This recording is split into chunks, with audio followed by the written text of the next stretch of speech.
Welcome to the Halftime Heroes with the latest sports news from around the peninsula with Adam Kelly, Peter Sasovich, Luke Harris and Neil Craig. Take it away, Adam. Come on, let's go. G'day sports fans and welcome to another episode of the Halftime Heroes. What a pleasure it is to be back in Suss's garage. It's absolutely freezing its tits off, but we don't care because we're amongst family. We're amongst the Halftime Hero family. It's been a huge week in football across both divisions. Round 11 saw some interesting, very, very interesting results that we'll get through shortly. The usual suspects will be coming up. Selection table, of course, the family's favourite, and then the takeaways, which hasn't been appearing of late. So I'm going to reintroduce them because the takeaways are good. The takeaways are extremely good. Let's jump straight into Division 2, but not before I introduce the panel. Hello, Commish. Hello, Adam. How are you? I'm very well, mate. You're directly from your lovely's 40th? Yes. Very nice. The wife's up, 40th. Up at the winery? Up at the winery, but we spent we had a glamping experience at Peninsula Hot Springs on the Friday night. It was unbelievable. You do look very relaxed, Adam. Oh, yes, absolutely. Mate, my skin feels... I'm positively glowing. I really am. I feel...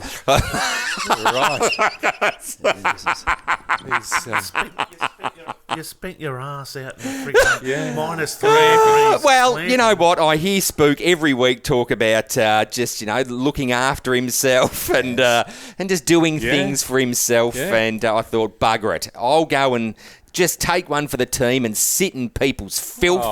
Well, you're positively glowing. Thank you, Commish. Well, so are you as always. One of the best-looking silver foxes getting around Mount Eliza. I can assure you of that. Good on you. Hello to you, Spook. Hello, Adam. How are you, mate? Very well, mate. Congratulations. Great win on the weekend. We'll get to that. No, we didn't win. Are you serious? No, we lost, mate. You were winning. You were winning? Yes. Is that what you meant? Yes, winning. Great winning on the weekend. Yes. Mate, I said earlier off air, I said congratulations, and you probably just looked at me with a blank look and said, what the fuck are you congratulating me for? No, we're close. I'm so sorry, mate. I thought... Be careful, I might walk out. No, don't.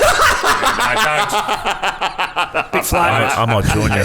Was the oven... Didn't have something. We're out. I fucking did have something. Was the oven on? I had a bee in my bonnet. That's an old saying. A bee in my bonnet. Sunshine me over. Hello to you, Sus. How are we going? I'm so fucking sorry, Spook. It's okay, mate, the last time I looked, I was down at Rosebud yesterday. Are you serious? Yeah, mate, I'm dead set serious. Yeah, no. I am. Okay. You were up and I thought you'd won. Yeah, we were winning. He was hanging. Holy shit. He was on the eastern We'll side discuss of a the bit ground. later. Yeah, no, we will. We'll jump straight into... we're going to do Div 2, of course. But hello to you, Sus. How are we going? It's been a great weekend of sport. Lots of things happening. But just taking it easy. Just survived Rosebud.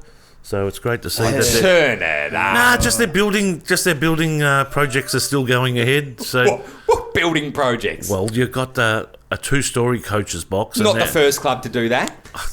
Oh, On that, sorry to cut you off. The double-story full coach's box is yesterday, great. though. You would like division, not to go back over old news, but if you've got a coach that makes the players put up their own scaffold so you can stand on it as a coach and then make the players put it down after the game, John Brown, you flog. Like, give it a spell. Goose used to. Come, exactly. yes, exactly. yes. Egotistical. Enough. All about me. Me. How about you put the fucking scaffold up and you take it down, you flog. Look at all my underlings. Seriously. Absolute joke. Sorry. First real. Sorry, Sal. That's perfect. Give it a but spell. It was chockers, wasn't it? I don't think you could have fit another soul in yesterday's Rosebud coaching box. Yeah.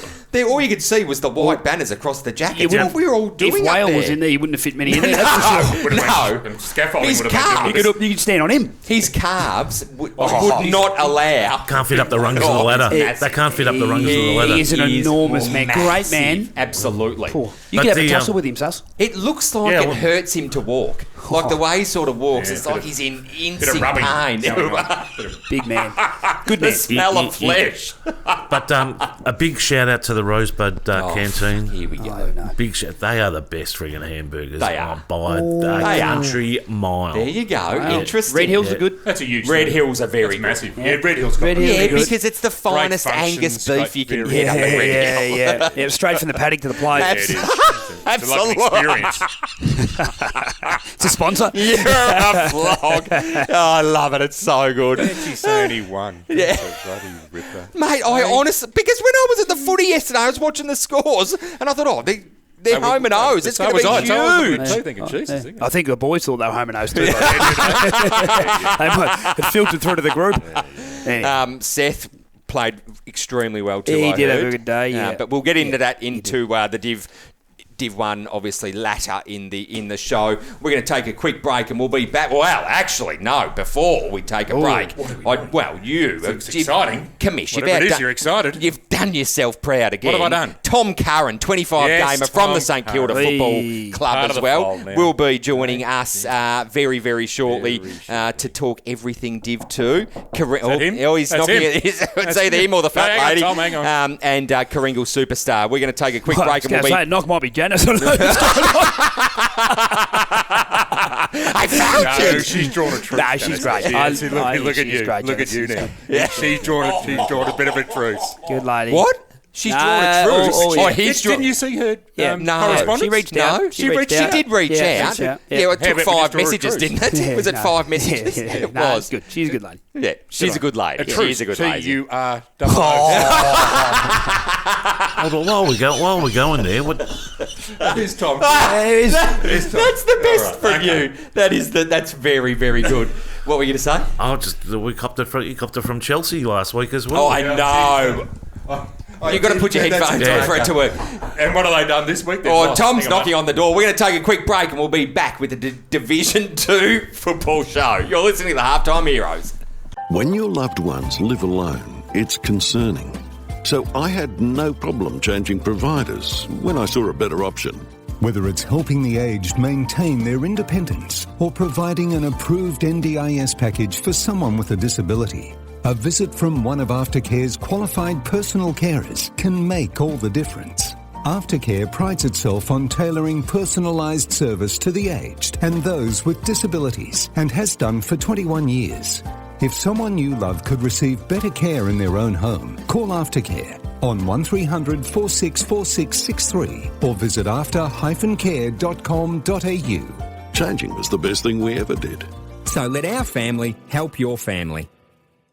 Are you tired of spending endless hours on property maintenance? Look no further. Introducing Askernish, your premium solution for high-end property maintenance. Our expert team with years of golf course experience specialises in broadacre spraying and large area mowing, ensuring your property maintains its pristine condition. Say goodbye to hassle and say g'day to perfection with Askernish. To find out more, call Rob on 0407 362 328. Welcome back to Halftime Heroes, the latest on local sport across the Mornington Peninsula. Welcome back to the Halftime Heroes. As I said off the top, it's now time for the Division 2 competition football show. And a very, very warm welcome. It's freezing, so warm is used loosely. Now, How do you mean freaking freezing? There's a heater right there. I know, Any but chance it's you can only heater? running at 2,000 watts. We need to jack it up like when you're away. Leave it on for a week. Hello to you, Tom. Hey. G'day, boys. Thanks for having me. No worries, Tom I've got pole Curren. position in front of the heater. So I'm Yeah, you Yeah, do. fine. And you got your Fine, pearlies out too. Oh, bloody hell. Bugger you. Of course, Tom, Karingal champion, mate. Thanks for joining the Halftime Heroes. 25 gamer, St Kilda superstar as well. So thanks for joining, mate. Thank you for having me. I'm not sure if you need to speak so glowingly, but I appreciate it. No, we do. I do. I always do. And we didn't exactly get away to a fly by giving Tom the wrong address. Yeah. So number... Well, when you say we... Who answered the door, mate? When you say... Some stunning bloody... Some blonde stunning piece. Jenny answered the door and Bree. I was No, Bree. apologetic.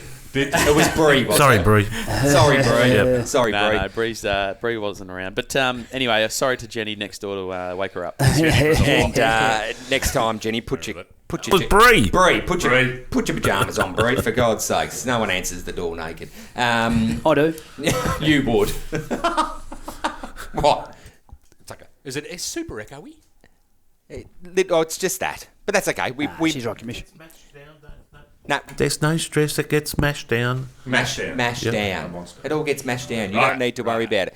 I promise you we are a professional outfit. It just seems like it's not right so at the moment. Polishing a turd. Exactly. Well, let's jump straight into what was round 11, the round of 22nd June. We saw Devon Meadows going down. No, sorry. Jeez, I don't want to start. I don't want to spy. No, I know, mate. I've only just started the results. Oh no, the Fred Hill game. That was a classic. I'm still pissed off. He hasn't walked out. It's a good thing. Devon Meadows taking the win by 70 points down at Glover Reserve. Which we expected, didn't we? Expected, yeah. A lot of names in that team that, geez, they've got some young blokes playing. Good to see Devon playing some kids. A lot of different names in that team, yeah. No. I know they've got some injuries, but that's... You're right, Kent, I looked at the best as well. I thought, yeah. Yeah. Dan Kent back, which is great, but a lot of different names. Now, isn't there? Yep. It's good for them if they get their boys back. It's going to be a little bit hard for you to comment on other things where they've been too. The controversial is our job, but you can chime in if you like. Yep. Bond Beach. What's the spin on Bond Beach from other clubs? What is going on? Externally, it's a really, really strange one. They've won some really tough games and ones you'd expect maybe they'll be in with a shot for, but they've really had a really good result in those tough games. But then they've dropped some shockers. So I don't know. I know that they've got a few younger boys as well. I was speaking to Mitch Gent and a couple of those older guys that I've played with years and years ago after we played them about a month back. And he said, and similar to us, really, you have a younger group, you're going to have your sort of up and down. Downs. Yeah, exactly right. But I don't know. It's hard to get the continuity, it seems, from their end, and similar to us. So I'm feeling for them, but it's at the same time, their best is clearly good enough, but they just got to iron out that consistency. Yeah, okay. Right. It's strange. Good spin. Good, nice political sort of... Yeah, it was, wasn't it? Yeah, no, very good, mate. You guys are the controversial ones. Yes, no, I like that. I like that. Juicy stuff. That would be good. Now, the next game that I was hoping to be a little bit closer, unfortunately, wasn't Rye going down to firing Crib Point by 80 points at Crib Point Rec Reserve. Rye would have been really disappointed with that, no doubt. Just the silent service coming around. I told you last week, they're on a mission, Cribby. So. No, absolutely. They're in some form. They've really surprised me, to be honest. Yeah, it is. Yeah. And I know that they've been building for a little while, and they've had a young group as well. And that young group is now becoming a little bit more mature. That's right. And before you know it, you get 10, 20, 40 games into these kids, and they gel, and now they're working really well together. And that result, honestly, probably doesn't really surprise me. So I think they're in the five, aren't they? Yeah. Yes, they are. Well and truly. And Tom, probably you would suggest that, Rye's sort of going through that now, aren't they? That, exactly. What Cribby were doing maybe 4 or 5 years ago. Yeah, exactly. Yeah. And the advice from external opinion for that group at Rye would just be to stick together. Stick together. Yeah. And the moment you start to fracture and look elsewhere, you're never going to get going. No. So easier said than done, though, Tom. Absolutely. Oh, mate. They're just words. They're just like, everyone stick together, we'll be okay, happy days. Yeah. But they're going, we're getting flogged. Yeah, exactly right. Much fun. No, I want to play better footy. I want to, that sort of stuff. Exactly right. Yeah. Next game saw Tyab taking on a confident Hastings, going down by 43 points at Bungayan Reserve. Well done, Tyab. It was Foxy. That was neck and neck. It was. That was neck and neck. They were thereabouts for a long while. And Dunny's taken back over there for a little while. So, and obviously had a great result. Was it last week? Yeah. So, So just give you an idea, Adam, 52 to 56 at three-quarter time. Yes, so, and I see here... Good last quarter. 6 straight. Was it ever? Yes, absolutely. Flying quarter. Foxy must have Nearly gone 50 apeshit. points. Foxy's gone berserk. Few ex-bombers in that There is, squad. mate. That's why I've said all on the show, I know all those boys really well. And they're very good footballers. Yeah. Like and Foxy a good bunch of guys Dale too. and Really, Grills and Bucks, and they're stars. Great blokes too. Yeah. And Jimmy's average. Yeah, Jimmy struggles. That's right. He's a good bloke. Struggles. Nah, he's ever since he was on here. Yeah, it's strange. Don't moz me. Unfortunately, too late, mate. You're in. Exactly. You've walked through the curse. You've walked through the Bermuda Triangle, mate. You are lost. Next game was your game, Tom. Unfortunately, going down by 75 at Somerville Football Club. Yeah, it was a tough one. Look, we started really well. Absolutely. 6-1. Sammy Glenn's actually out at the moment with injury and looking likely he might struggle to come back for the year, unfortunately. So I had to toss the coin and we had a win before the game. I heads won, so that was great. We're off to a flyer. But no. Once the ball was bounced, we I think we're up by 3 or so points at half time. So that just goes to show that the switch that they can flick when they want to. They got some talent. They've got some youth as well. I think there's a nice blend there. They've just got probably more experience than what we have. And that no excuse at all, not taking anything away from them. They just got some really good players through each line. And clearly we spoke just offline about Mason DeWitt and what he can do up forward or if he's in the middle. But he's... And how many did he kick, please, Tom? I think he kicked more than a handful. I think he bagged... He needed another bag, didn't he? He bagged 7. So he's... he's pretty dangerous. So we just couldn't match up with him. And not that he was the difference, but that definitely didn't help us. So clearly getting outscored by, 78 points in the second half. And an hour of footy. Is a bit of a... Was there any moves made? Did Mace start there? Or? He started in the middle. And I reckon 5 or 10 minutes in, though, he's then gone forward. Okay. So whether that was part of their plan... He's probably not quite 100% either. Yeah, I think he had a couple of weeks out, and then last week he was sort of a little bit impeded. It looked like he was untroubled yesterday. Unfortunately, from McCringle's perspective.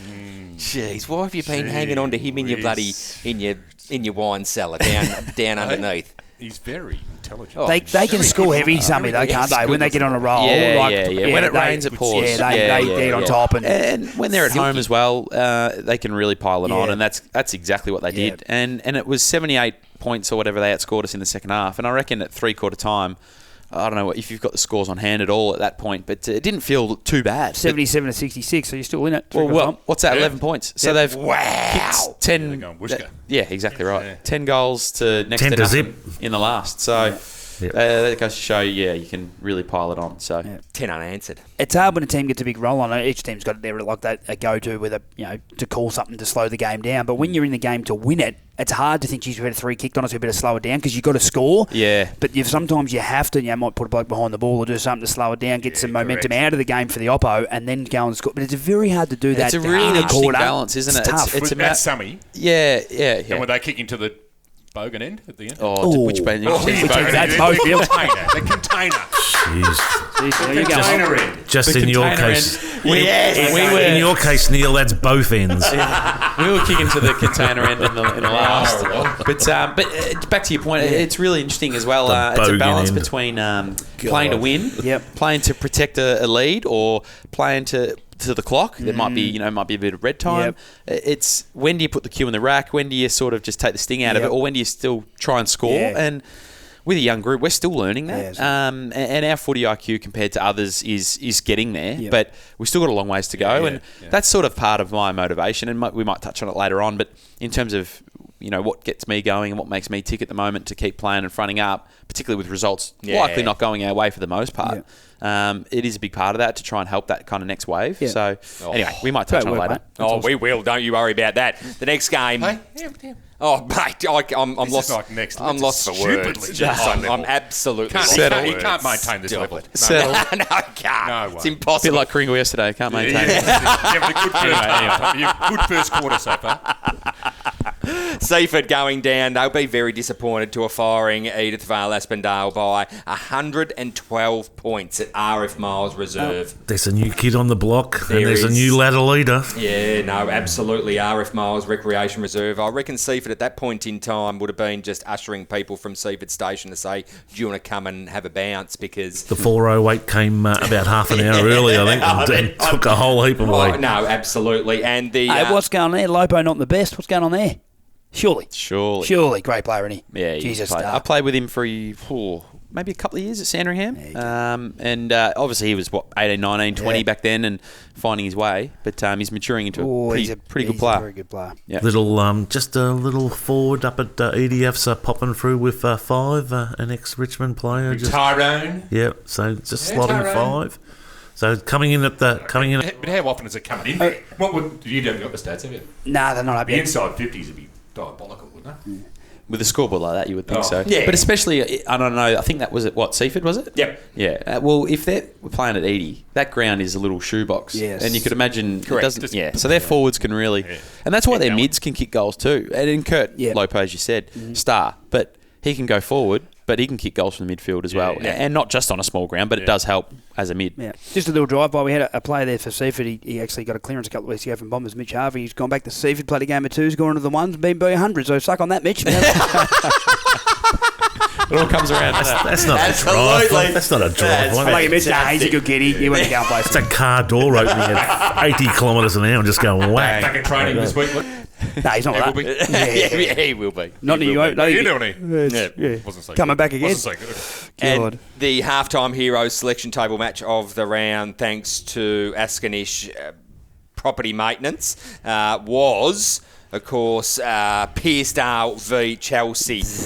They're back. Absolutely. They got the boys back. Snyder Absolutely. and Thornton play. Hopefully, they've got their players back, and they're 2 games clear in the 5. Yes. Some are going to catch them.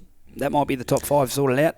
I think it would be, to be honest. We had Pearcedale last week, and they didn't have Ryan Bastanak or Thornton, and really touched us up. I think the scoreboard again was quite flattering. It was a bit of a messy game, big deck. It was quite breezy because we played at Frankston, the VFL ground down there, and it was a good contest early, but and I think we're only 3 goals down midway through the last, but really we weren't. Yeah, okay. They were quite good in the contest. They were tough. They came and hunted us, and their pressure was elite. So that's what stands up in those bigger games, especially at the pointy end. Yeah. And if they can maintain that sort of rage, they'll go well. But I was surprised with that result because I really rate Chelsea as well. So not that we've played them personally, but just from afar and who they've got and who they've brought in, that was an interesting result. That's a massive win. No, just a little tip too, Tom. Humility in this little room gets you doesn't go. That just Does not it's fly. not a humble environment. All right. Stop being humble. Let's pull it out of the holster. Yeah, pull it out of the Humility, holster. mate. Absolutely. Humility was left at Gale's Leave it front out door, mate. Yeah, That back was- at Bree, for God's sakes. I'm talking to these knuckleheads. I don't need any of this. Now, Commish, we had another one of your fans from the Chelsea Football Netball Club, mate. Another family member for the Halftime Heroes come on and say to get your head around their list. Their list. Get your shit together now. Yeah, well, if they would talk to us more. Exactly. Todd was here. Very good. Maybe if they got the NBN in Chelsea, it helps so we can contact the coach. Well, the inheritance, Todd said mate. he's hard to get hold The of, inheritance so that's okay. didn't get them across the line for Pearcedale, did they? So. Well, I did see within that correspondence, so there was no denying. No denying. Or have I got no fucking idea? Which is actually correct. It's quite accurate. They're both correct. There was an inheritance as well. So, thank you. I got no idea. I'll cop that. But you got an inheritance. I absolutely love it. Sus, your takeaways, please, for round 11 in Division 2.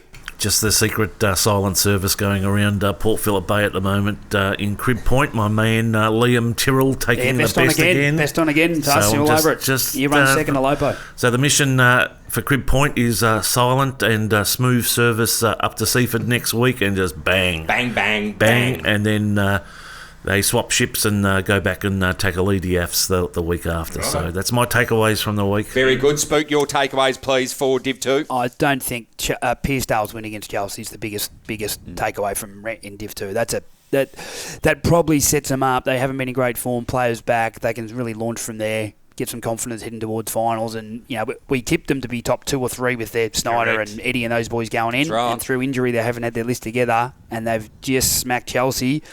I'd be a bit worried if you're coming up against Pearcedale the next 5 or 6 weeks. I like it. They're the Very boys. good. Commish, your I'm takeaways. the same as Luke. Only got to have a good 4 or 5 Yep. weeks at the end of the year. You don't have to be great in the middle, Tom, do you? But you can be. You just pointy hang on end. in the Just gotta middle. get there. Important to bank But them, at the but pointy end, I think and health That's plays a what they're massive doing. part of Luke, it. spot on. Yeah. That's what they're doing. Yeah. Tom, if I can throw you under the bus, please, mate. Yep. Your takeaways, if you've gathered what the takeaway is. Yeah, because I was so surprised, and I don't want to sing the same song that the boys have already mentioned, but that Chelsea-Pearcedale game was probably the biggest surprise to me. But probably the Crib Point situation there is sort of probably to use the words that already been, they're a bit of a silent assassin at the moment. You just never really, especially travelling down there, you never know. Up Periscope. Yep. Anyway, but Oh, God, I think the you're other so happy with results. I yourself. think the other results were as expected. So they're probably the only two that I've Probably probably the taken away. margins. Some of the Yeah, margins were big blowouts, weren't they? Yeah, they were. They were huge blowouts. Yeah. There's a, So the care factor dropping off this time of year in August? not to have a go at Div, but the results are always that way in Div 2 because the teams just don't defend. No offence. Yeah. There's fuck all defence in Div 2. Yep. So your Yep. team gets on a roll Yep. and they're not up to it and you just pile on goals just because they're not quite up to being able to shut the game down. So it tends to happen when... Which was really evident of all score lines, bar one, really, in round 11. Yeah, there's big gaps. Yeah. Big gaps in Div 1 occasionally too, but it's Div 2 it really stands out. Yeah. No. Yeah, I had a quick look at the scores in Div 1 last night, and there wasn't too many blowouts there. There was a lot of close, close games, and I'm not as up to speed with Div 1 at the minute. But you want to come play? He's already started. There's always that lure of Div 1. Fucking be paying him $5,000 up there. What done? Done. There's more cash in farms than you can possibly think of. You probably be Cows up careful there, talking about cash now. Yeah, yes. Yeah, maybe we shouldn't have said that. Did we say that on air before about the Goosey boys? Isn't it? No, we didn't. No. I don't think that was on air. no. We wouldn't say anything about them. No, absolutely. We said something not. about we said something about Goosey standing on a fucking scaffold. He used to stand on the scaffold. Who was the bloke who standing on a ladder? Was he the summit? What's his ex-summit coach's name? God, I don't know. He used to set a ladder up. Oh my God, coaches.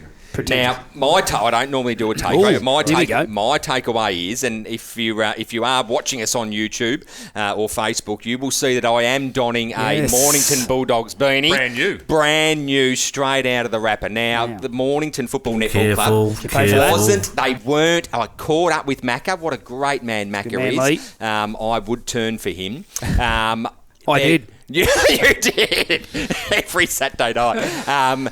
So they weren't happy with my relegation comment. Right. Okay, so he said as an apology. Just saying. As an apology, I had to This wear. This garage could get very ugly in a couple of minutes. And I don't want to stir the pot, but we just put the brakes on that for a second. What was this controversial comment? Yeah. Well done, I just want to Tom. get Well done, That they were going to be relegated. Very I don't want good. to. Right. That's what I said. Come on, Tom, just calm it down. That's I good. called Good them Tom. out and Well said, played, Tom. and I know that I should have brought this up in Div 1, of course, but I wanted to get out early because people are probably watching the Melbourne Bulldogs beanie. And after your loss... Mornington Bulldogs. What did I say? Melbourne Bulldogs. That's Mornington okay. Bulldogs. You shut your face. It's been You've a long 3 days. I'll You've give you the been red hot going tip. in the camping thing too. It's a glamping. I don't camp. Anyway, that's so. After yesterday's loss against Rosebud, you're still going to be relegated. Oh, So he's got to win the thing because he said that he didn't answer Tom's. So they weren't happy down at Mornington. No, he said what was my He's going comment. to be relegated back down to Division 2. Which the ladder would suggest that it's going to happen. Is that the likely scenario? Yeah, It is very likely. likely. No. It is. No. It's a race to the bottom. All right, so we need to move on. Let's get straight into round 12 that'll be happening on the 29th of June. We've got, I'll leave as I always do because Tom's here, not just because Tom's here, because I think it's going to be a cracking game of football, but we've chosen in the selection table for the halftime heroes thanks to Askernish Property Maintenance. We've gone with Karingal taking on Devon, but we will get to that. Let's look at the first game. Bomb Beach taking on Somerville. It's set to be a cracking game, this one. No, it's not. Oh, for God's sake. You've got to talk every... Mate, if you can add crickets after that comment, please, because that will fit really well. It depends on which Summy and which Bomb Beach. That's exactly right, Tom. See? Yeah. See? He gets it. Bomb Beach could beat something. It's Bomb possible. Beach could beat Sammy. It's probably a See, 70-30 type fucking game, flogs. Yep. but they could. But it's not... You don't get overly excited about it. Do you? No, you don't. If I was tipping, I'd tip Summy. But Yeah. I agree. Yeah. You would. You'd have to, wouldn't you? You would have to. Next game, of course, Tyab taking on Chelsea. Chelsea going to need to bounce back at Bungai Park. Oh, shit, Foxy in trouble, mate. Yeah. Yes. You would suggest so, wouldn't they'll you? bounce Good back. game footy, isn't it? Good game of footy. Yeah, it's a good game. No, this one. Do It's you not a lot to reckon, play for this for one's Tyab. good? No, I don't think this one's any good. No. Crib Point taking on... Oh, Crib Point is going to go whack, whack, whack. Down at Crib Point Rec Reserve, aren't they? That'll be a So- big win. Yep. Yep. And then we've got Edith Vale taking on Rye at Regent's Park in Edith Vale.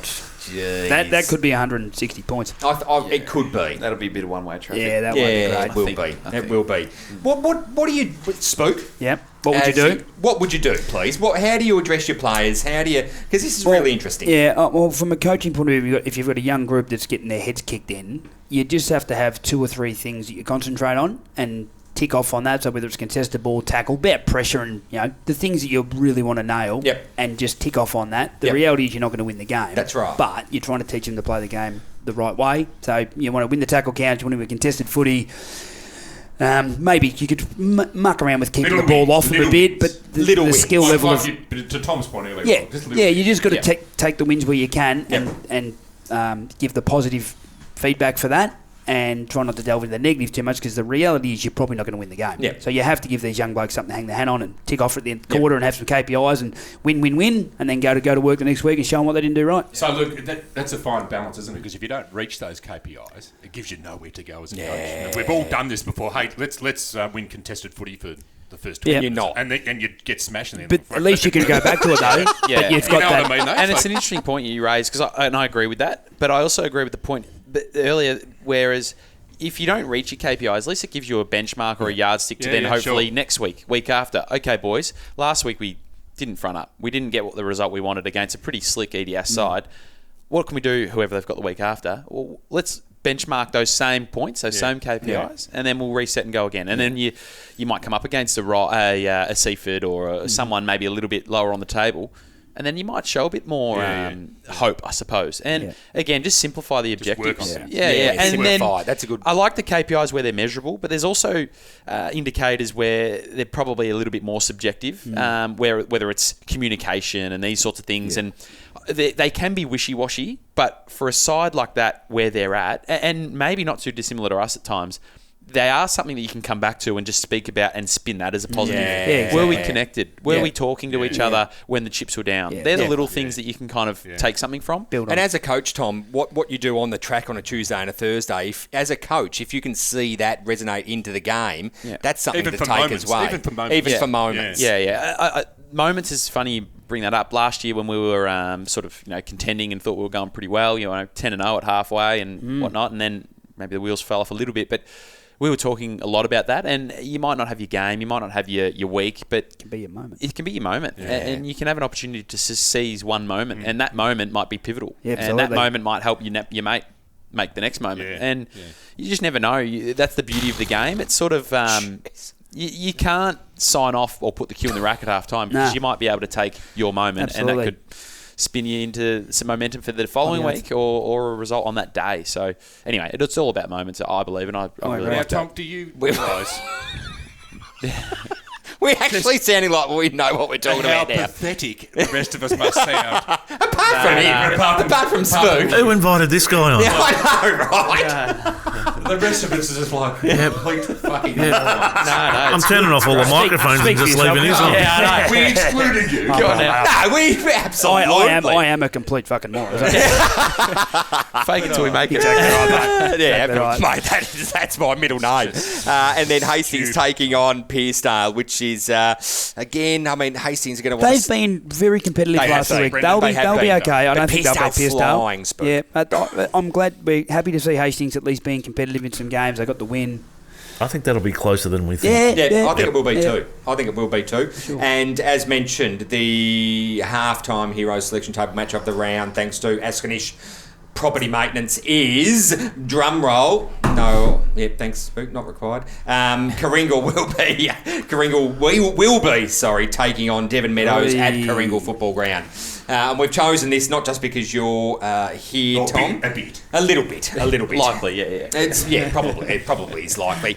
Spook, obviously, you know Devon really well, as you do, Commish. Just give us a little bit of. And obviously, Tom, how are you going to match up against a firing Devon? Well, they've got players that can win you the game on all lines. And I heard something in the media last week, a week before, that Paddy Wright has been out a fair while. And look, he might be close to a return. And look, that's probably going to be this week, isn't it? So that's just perfect. Awesome. That's great.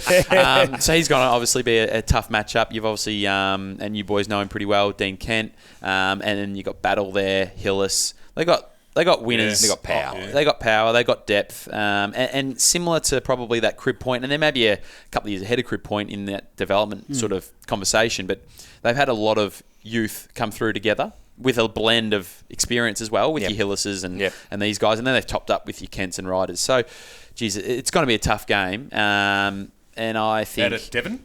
No, it's at Ballon Park. It's at Karingal, which will be good. Or may it blow its head off and rain and... let's slow it down a little bit. Yes. Mate, you never know. And we've been pretty lucky weather-wise so far this year. We've been kissed on it. So we... who knows? Who knows? We'll go in... As long as we have a good week, a good day Tuesday at training, good night Thursday again, that's sort of where we're simplifying it. Yes. Let's build some momentum throughout the week. Let's build some confidence and connection throughout the week. And then let's let it rip Saturday. We can't just front up Saturday and hope for the best. So we'll go in knowing what we're up against, and we'll probably talk about a couple of their players because they are pretty elite in this comp. So it'll be tough. Will the coach go back and look at because Cribby knocked Devon off a couple of weeks ago? Yes. So if I was coaching, I'd go and watch that game really closely and have a good look at what they did. I've got a pretty good idea what they did. It wouldn't be hard to fucking beat them if you have up a brain.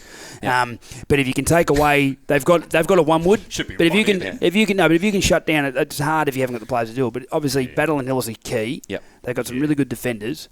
But if you take away their uncontested mark game and they chip, and you really press up on them, and they have to start punting down the line, and you're a chance to man beat on, them. Luke. Man on. Man on. They're so well skilled for a Div 2. They're probably the most skilled team in Div 2. Yeah. And if they're just chipping the ball around and just uncontested mark fest, you're going to find it pretty hard to stop them. So you've got to try and get the ball back off them. And you'll be a chance. So I'd be watching how Crib Point did and going to work on that, and I'd imagine that will be the playbook for the rest of the comp. Yeah, they torched us with uncontested marks. I think earlier in the year. That's the only way they play. That's all they do. And they get it to the stars, and they've got stars that win clearance and power forward, and from the back half they chip. If they can change angles and go through the middle, they'll cut you up. Yeah, of course. If they can switch it, but if you get them going straight lines, then you're a chance. Exactly right. Absolutely. That's probably something we spoke about zones earlier on, didn't we? How in this comp, the zones quite often fail because either the players aren't disciplined enough to pull them off, or they're just not good enough. Or if you go to sleep for 2 seconds, one of you is loose in an 8-man zone. Yeah, it only takes one or two, and then the zone can really easily break down. So I think the one-on-one aspect of it and your discipline within that sort of plan can really go a long way. But that'll be a topic of conversation for us Tuesday and Thursday. Righto. Okay. Yeah, they got some very great, good. And a great player. He doesn't get. I've mentioned him before, but because of the big names. But Jaden Sullivan, the plays halfback for D, he's such a good player. He's a very good player. I'm not sure if you can get a run with role like a defensive forward on him because he's a good player. And he often goes unspoken about because of those other players. He's a genuine star, but because of the big boys he doesn't get to mention. But I'd put some work into him if I was coaching against him, shut him down because he's courageous as hell too. He's a good player. I got one for you. So you've just given Tom that little nugget of information to say go back and look at that game. You'd look at it. You'd have a look. So how do you, as the Devon Meadows coach, then go talk to the group and say, okay, they're going to watch this game. What do we need to do differently? Well, most coaches would probably have the game plan, and then you'd probably have a plan B and a plan C. That's right. But I don't think he has. So he'll probably just roll out there and play his game plan A. Okay, well based on talent. And you know what? Because of that talent, because of that top line talent, it wins and by more often than not. So you gave him a chance. Yeah, I did. It's an element of it ain't broke, don't fix it. But exactly anyway, right. It'll be interesting to see what they dish up, but it'll be interesting to have that conversation. Will you normally tag, Tom? Would you put do you? It's probably hard to ask now because you don't want to. But do you think it'd be more important to get because Battle was out of the game 2 weeks ago. They tagged Battle heavily. I don't think you can tag Joel because if Joel goes to the middle and you tag him, he'll just go forward. Yeah. Exactly. So you probably, it depends on where you want him. Like if you want to tag him and stop him, he'll just go forward. He's more dangerous forward. Yeah, correct. But Battle creates so much around the ball, so maybe you can get rid of him. And then historically we've gone to Battle. Yeah. And Kent's a tough one as well because he'll just really set him up. And he'll. Exactly. But he's not that line breaker as such with his run like Battle is. I think Battle's probably more dangerous. So if Battle has 30, that'll hurt you more than anyone else's 30. So he'd probably be the one we'd look at. But if we did it, but I didn't play against them earlier in the year. But last year and previous years, he'd be the one I would say. But in a game like this, Luke and Tom, you don't want to get stuck with just tagging 4 or 5 guys. No, you can't. You just go play the game. You do have to play the game. Yeah, you do have to play your way as well. Yeah. Otherwise, it'll be a complete blowout. Well, the tag is back. It is everywhere. Yep, it is everywhere. Unfortunately. Why don't you just go and stand next to the battle and go, hey, mate, you have 40, I'll have 40. Let's Let's shake hands. I'll go this way. Actually, Shake hands at the start go to and the Jolie, because when the centre squares, the centre ball goes up, Jolie doesn't go past that side of the circle. All right. He just goes that way. I'll jot that down. Shock. He In my gets shocked. notes. He's got a wristband and it goes off when he goes back. It's Like the collar. Jesus, I'm back. I love I like the idea of He's that. a superstar, Jolie. Good Or on you. they've just electrified his little piece that sits on it top, is. maybe. Get forward, you idiot. Do not defend. That is a wrap for the Division 2 competition in what is coming up to be round 12. We are going to take a quick break and we'll be back with the Commish and the Coach's Corner. Joining in will be Tom in the Cone of Silence. You're listening to the Halftime Heroes. Not all in-home care is the same. Aftercare has 21 years' experience matching clients to carers. For more personalised help with things like shopping, gardening, domestic chores and personal care. If someone you love could receive better care in their home, why wouldn't you change?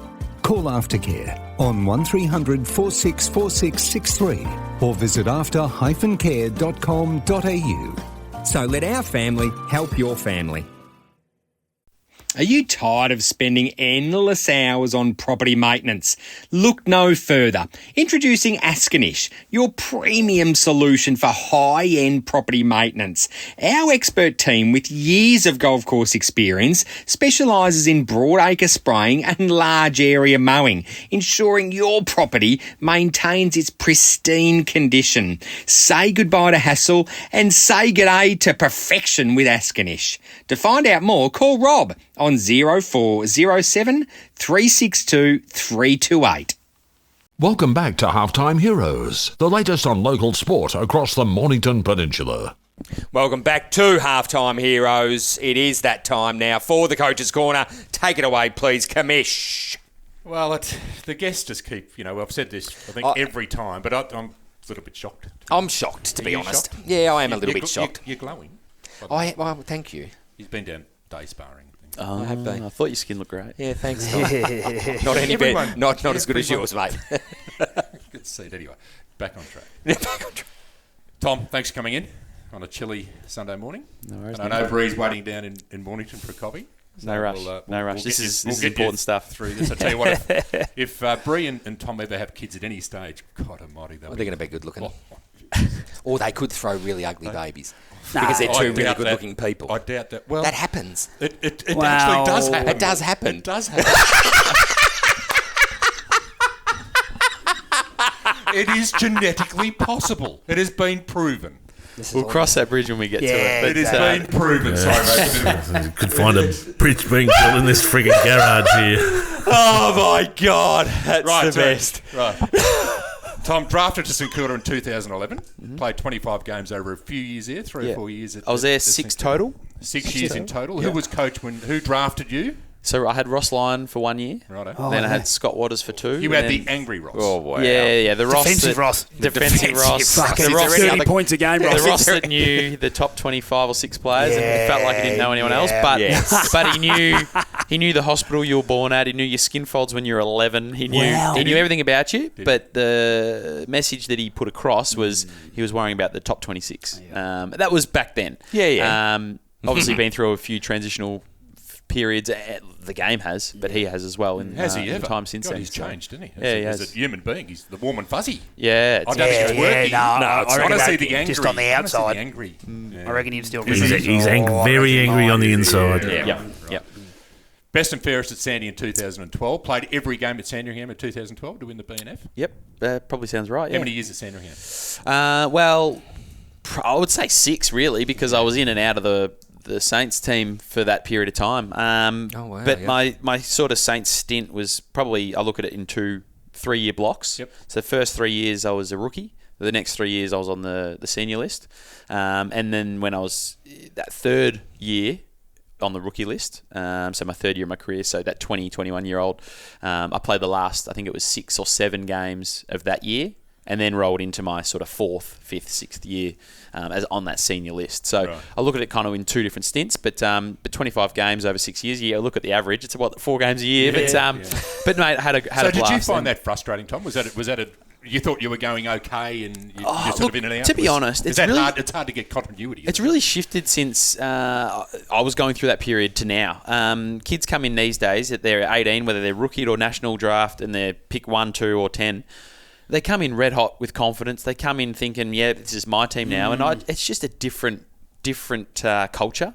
I came in thinking, and no, our environment was anyway, the Saints, was you got to earn your stripes, put your head down, just keep doing it, knock the door down, you got to earn it. Don't play 1 or 2 good games in the twos. You got to be putting a lot of good quarters, good games, good seasons together before you earn it. And especially as a rookie, that's the way it was. So, and as a rookie, you're on a 1-year contract.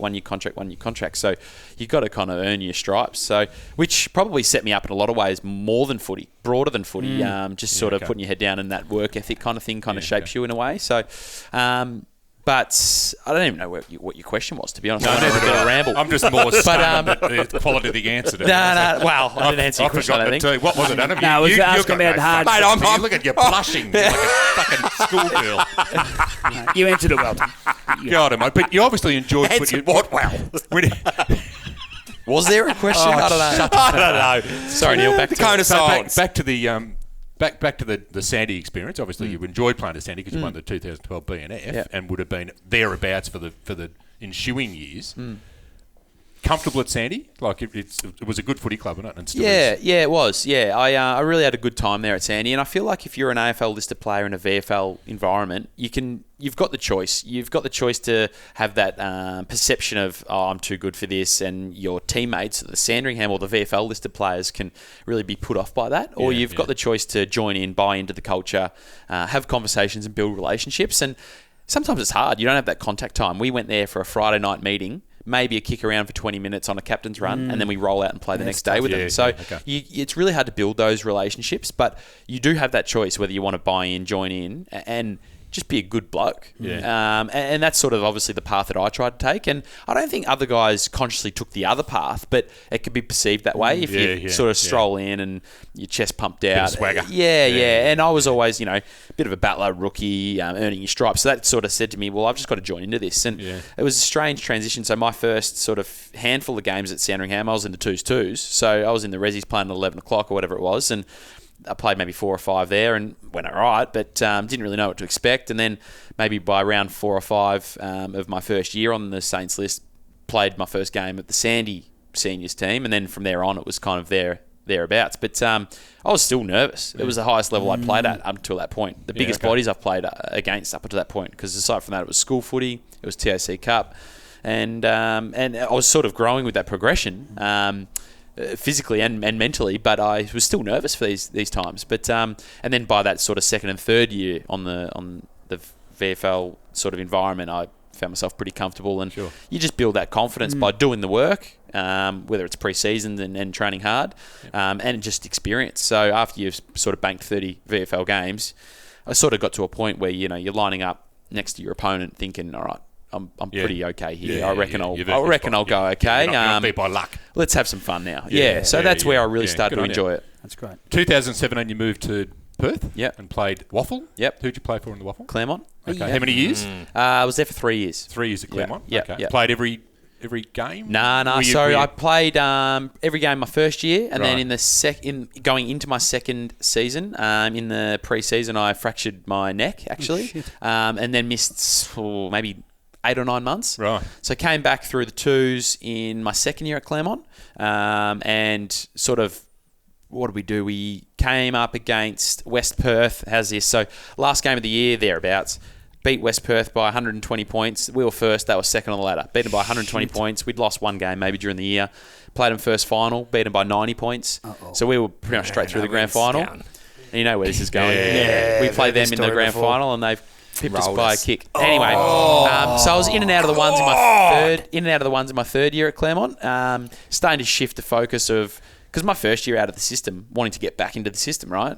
But then you shift your focus to career, what's the future hold for me, because you sort of, unfortunately, you learn that there's more to life outside and after footy. So that's where I sort of went whilst I was in Perth, studied exercise sports science at Notre Dame University in Fremantle, and had great experience. I sort of had a couple of relationships already at Claremont, and that's sort of what drew me to that club. A couple of the boys that are there, and I think they're all finished up now, but they played at the Saints with me for a couple of years. So went over there. So Tom Ledger, Tom Lee, Bo Meister or Bo Wilkes back in the day. So that sort of those relationships drew me to Claremont, and was there for 3 years and had a blast. Loved the environment, and just got super lucky with the club that I fell in, because not just for those boys, but that club was really, really welcoming. A beautiful area to live. Perth's beautiful. Oh, yeah. Well, Fremantle. God. It's gorgeous around there. Really my pace as well. Beachy, coastal, not busy. Really cruisy. It was good.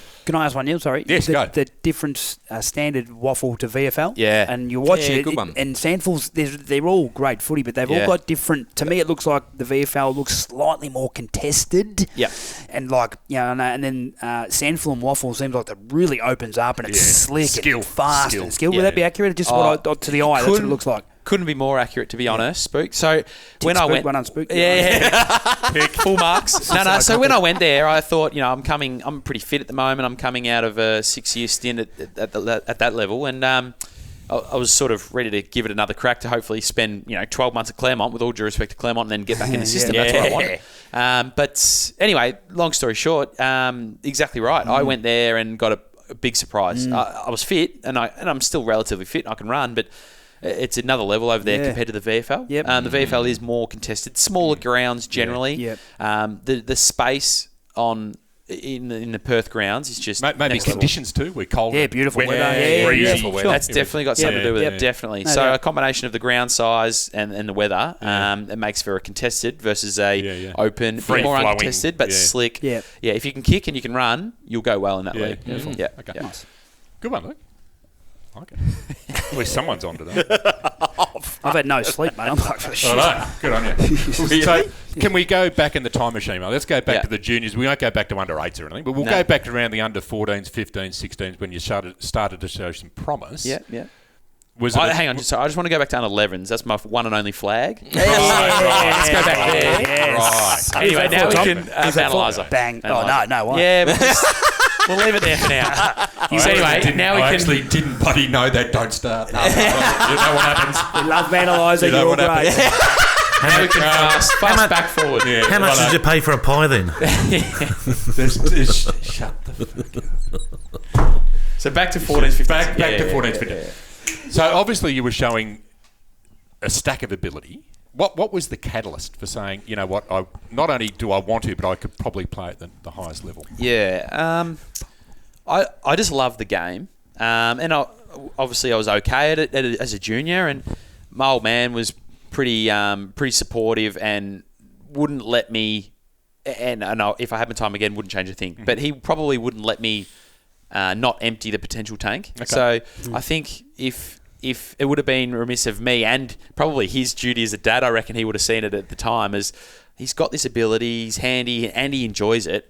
Why wouldn't we try and exhaust everything out of it and not necessarily make a living out of it? But I think gone are the days. It was starting to become a little bit more professional, and I was a bit more of a... so, for example, at school, I wasn't maybe the best... Peninsula School? Yeah. I wasn't maybe the best student in terms of attention and whatnot, but in terms of football, I was front row, silent, all ears, all eyes. I'm all in. I was a bit of a nerd, and I just wanted to get everything out of it. So I think, and that's where I sort of, I could never kick the ball the furthest or run the fastest or anything like that. But I think what helped me, and probably from under 14, 15, 16s, was that diligence and that professionalism. And I think that helped me exhaust all that potential. And I mean, I won a couple of acknowledgements throughout those years, you know, the Stingrays, I think under 16s or 18s, most professional. And then I think it was under 15s in the development squad, it was most diligent. So it was kind of, and then you sort of get acknowledged for those things. And I don't know if this is right or wrong, good or bad, but I sort of felt like I had to keep living up to that standard. And I know I was only 14, 15, 16 years old, but I thought, well, I've got this perception now. I've got to just run and roll with that. And that's me. And if I'm going to exhaust this potential, that's the way to do it. That's the gap that I can have on the guy who might be able to run faster or kick further. So that's sort of my opportunity that I saw. And even at that age, it probably wasn't a conversation I had in my head as clear as it is now. But on reflection, it was probably pretty clear that I kind of knew and didn't want to admit that I wasn't the most skillful or talented. So, and potentially maybe that's why you slide to a rookie, and that's why you might be overlooked. I'm not the tallest guy. I can't jump high. So, and then when I actually got to the Saints, I know we can come back to 16s and 18s and whatnot, but just quickly, when I got to the Saints, I rocked up with, my first day, actually, I had a medical screening because I hadn't spoken to the Saints at all prior to getting drafted.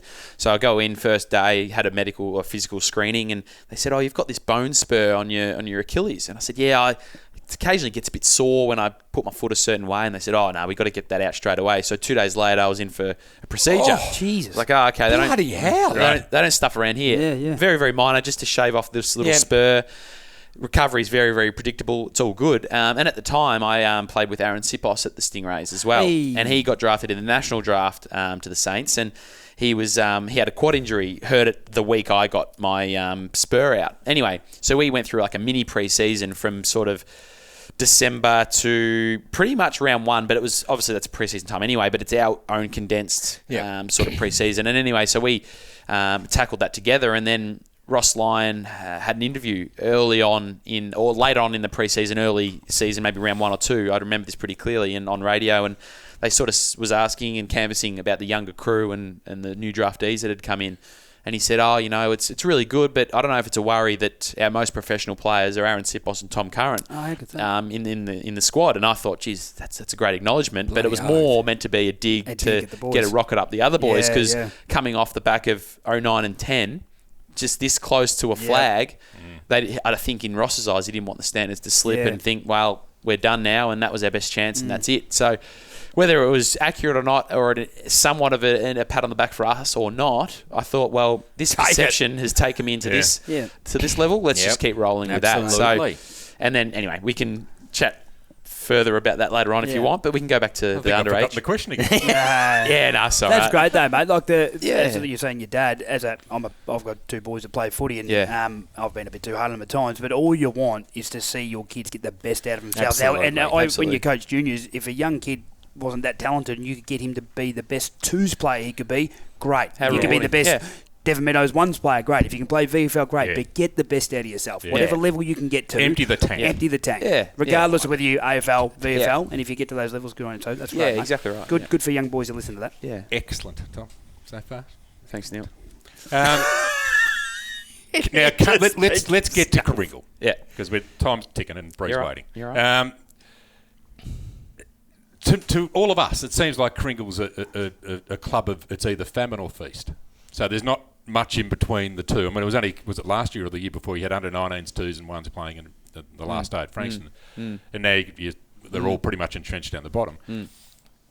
Why? What's the mentality? Is it just a recruiting thing that you can't get the quality to the club at the moment, or is it just lost too many, or there's something that famine and feast is there all the time as with Karingal, since I've known them anyway. Yeah. So I've been there for about 3 years now, and my first year it was when I moved from Perth back to Melbourne, and I wasn't actually planning on staying in Melbourne, but with COVID and things, I thought it's better just to be around friends and family, and it's getting hard to bounce between borders. So I thought last minute, it would have been probably March, that I made a decision to stay in Melbourne. And because I had a few good mates, 3 or 4 quite good close mates at Karingal, and family friends with Luke, the coach. So his mum actually is best mates with my mum. So we've known each other since we were, from pretty much day dot. So he said, mate, so I actually reached out to him and said, I wouldn't mind keeping the tools sharp in case I was to go back to Claremont. I just wouldn't mind.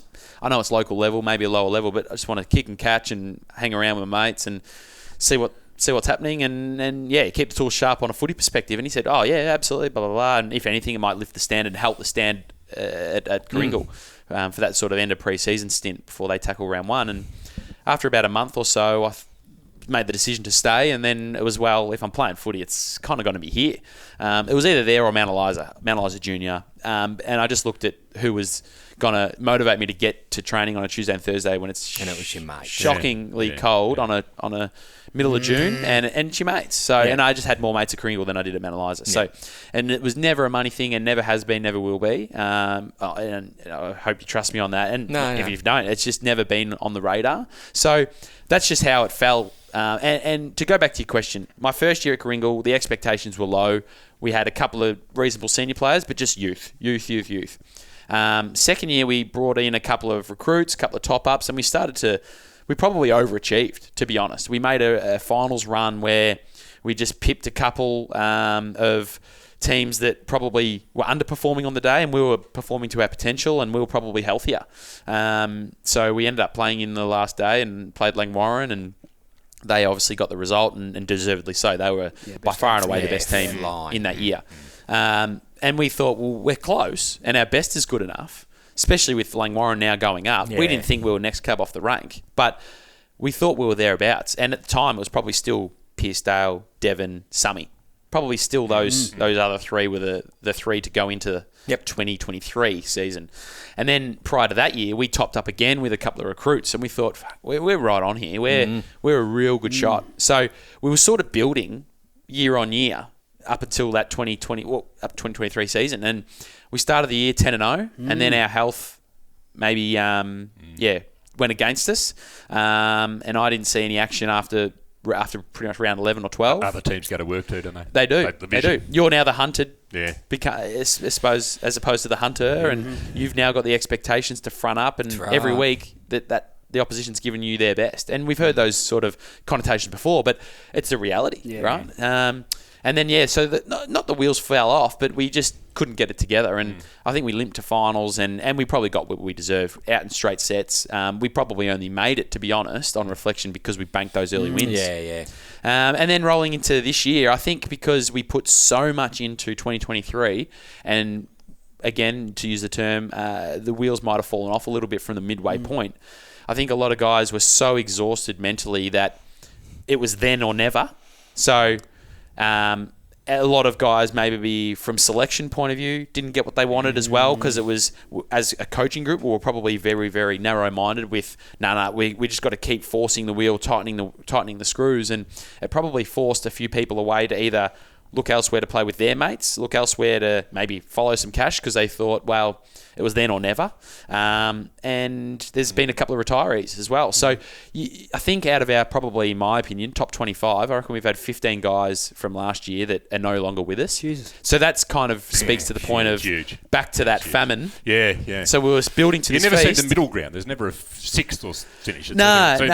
Ninth or 10th or a first or second. So now where we see ourselves in 2024, I feel like we're very similarly placed to where my first year in Karingal. We've got 3 or 4, 5 or 6 quite good players at the top end, but we do fall away, and it's just youth. And we're going down that youth path. We've kind of realised that if we're to contend, not just for 1 year, not just for 2 years. That's right. That's the longevity. You want to use that word sustainability, and I think that you can always add in recruits and top up, and I know there's points and salary and this and that, but that can restrict that. That doesn't matter by the look of it, mate. Depending on who you speak to. Exactly. Anyway, we'll leave that one to the side. Absolutely. But I think that's sort of the path that Karingal has acknowledged. So whether it's next-gen kind of academy models or whether it's putting time into the youth, and we're back into a 19s fixture. We didn't have a 19s in previous years. So we've really sort of changed the view on how we're moving forward. And that sort of speaks to now more my motivation as to why I keep fronting up, because realistically, and I don't know, the board might not want me to say this, but we're not going to win the flag this year. We're likely not going to make the finals, putting our realistic hat on. So why would I keep playing? And I get asked that, like, why you want to play there? Well, why? Like, you're not a Karingal junior. You're probably, who knows, you might be able to chase finance elsewhere, but that's not the motivation. The motivation is to try and pass that baton, whether I finish up in 6 weeks or whether I finish up in 6 years, somewhere in the middle. I want to help the next gen come through better than when they started. So that's Yeah, okay. kind of where I'm at with it. So that segues. They're lucky to We're have just you. about there, mate. So Yeah. you're 31 years old. Yep. How's the body? You've had some injuries. Yeah, it's funny. Going on. The body, it feels really good right now. Yep. But it's funny because it can change on a dime, can't it? Yeah, it can. My 3 full seasons I've completed at Karingal. The first year was interrupted with a bit of COVID, but I've buggered my finger, so I missed the last 3 games there or the rest of the season. The next year I did my LCL in my knee, so I played the first 10 and missed the rest. Last year I broke my ankle, so I played the first 10, missed the rest. This year I flipped it. I thought, I'm not going to play the first 6, then I'll play the last 10 or 12. So far, that plan is working. But I've missed finals campaigns in the previous years, whereas this year... Anyway, but as it stands right now, I'm feeling okay. Fantastic. But I was saying to the boys after the game yesterday, geez, each week we go on, feels like I'm aging 3 weeks. Just because, you get on and you don't recover like you do when you're 21. Yeah, no, it's fine. Any other questions for Tommy? He's been it's been the most thorough. Yeah, I'll go. Just a couple of questions at St Kilda. Who did you regard as the best player you played with at St Kilda? Tough question. Good era. Yeah, very. I caught the end of a very good era. Very good. Yeah. Lenny Hayes has got to be up there because everyone talks about his toughness, but that spiritual leader, that come with me, whatever he does, whatever he did, whatever he said, you either wanted to do, you wanted to replicate, or you wanted to listen. So a leader by actions is really, and I'm quite vocal, especially now when you get a bit more experience and comfort at a certain level. I'm quite vocal, but there's some guys out there that are vocal that, I don't know, you listen, but you don't really want to follow and they don't inspire. Yeah. He really inspired, but he inspired by actions more so as well, and that's sort of something that I really respected. Yeah. And a lot of people talk about that toughness, but he was very skillful in his own right. And he was the yesteryear Pendlebury in my eyes because he wasn't quick, but he had the sidestep in traffic. He could balk one way, balk the other, and all of a sudden, he had a 360-degree view of it when everyone else is working with this little tunnel vision almost. So he'd be one. Nick Del Sano, from a skill level point of view, left foot. So I probably learnt a bit of inside game from Lenny, definitely the outside game from Del. And they're both just really ripping guys, those two. Really ripping guys. So, and that really helps because they wanted, it seemed anyway at the time, they wanted to help the younger guys. Whereas it's easy when these guys on a packet, absolute earning everything, to sort of forget to help others. And they're probably the two that just stand out immediately, I reckon. Awesome, yeah. Fantastic. Yeah. That's it. And the team that you hated playing the most in the AFL? Was there anyone that you played, you're like, geez, these blokes are ordinary? Yeah. That's a tough question. You probably still there's probably two that immediately stand out. If I had time to think about it might change, but at the moment, the two immediately, I remember I was tagging Luke Shuey over at West Coast, and I remember Dean Cox was just pretty intimidating. Big boy. Very vocal, and in the furnace over there, this is before I moved to WA, obviously, their fans, very, very clearly biased. We would have had 2,000, I reckon, Saints fans, and there would have been 50-odd West Coast. Yeah. That was a tough day at the office. Trying to tag Luke Shuey and getting bumped from pillar to post by all these. And West Coast were going all right at the time. And the other one would have been Hawthorn. I just remember one day, and I mean, guys, I only played 25 games, so I probably only played a couple of teams a couple of times. 25 more than us. But, exactly. But Hawthorn, I remember we had a dogged day at the MCG. We would have lost by 120 points. It would have been probably 2013. I was tagging Brad Hill. Oh, good and luck. 15 Ks. Yeah. So at the time, Brad Hill was up and coming, but he was probably one of the fitter guys I've played on, but fast, skillful. And when you're in a team like Hawthorn in that era, it was just a snowball. It was just so hard to stop. Yeah. And I remember going into the game, I was meant to tag Sam Mitchell. And my first 10 minutes, I don't think he touched it. And I thought, geez, I'm on here. I'm going all right. And then he did his hammy. And then Brad Hill was cutting us up. So I went onto the wing and played Brad Hill. And I don't know how far I ran that day, but I think I'm still recovering. Absolutely. And I just remember Jordan Lewis, Luke Hodge, the amount of verbal, physical. Oh, how's Hodge on verbal? Very good. Very impressive. Very good. Very good. And that's what you get when you're successful. You've been there forever. And you just know what you're doing. It's great. It was pretty unreal, and almost I was jealous of that. So they were two tough days. That's awesome. Yeah. Fantastic, Tom. Tom, once again, thanks for coming in. It was No worries at all. Beyond our expectations, what we've been through today. So No, it's great. What an absolutely unbelievable insight. Yeah, no, it's great, mate. Fantastic. Anytime. That's going to make for great listening, mate. So Thank you very much for having Thank you. me. We appreciate it, and good luck to Karingal for the rest of the year. Let's Thank hope you. you chalk up a few W's. Starting this week. Starting this week. Would against love the nothing D's. more. Good on you. Appreciate it. Thank you very much, guys. Thanks, Tom. Carn the Thank you. Bulls. Thanks for joining us, Tom. You're listening to the Halftime Heroes. We're going to be back with Division 1. When your loved ones live alone, it's concerning. So I had no problem changing providers when I saw a better option.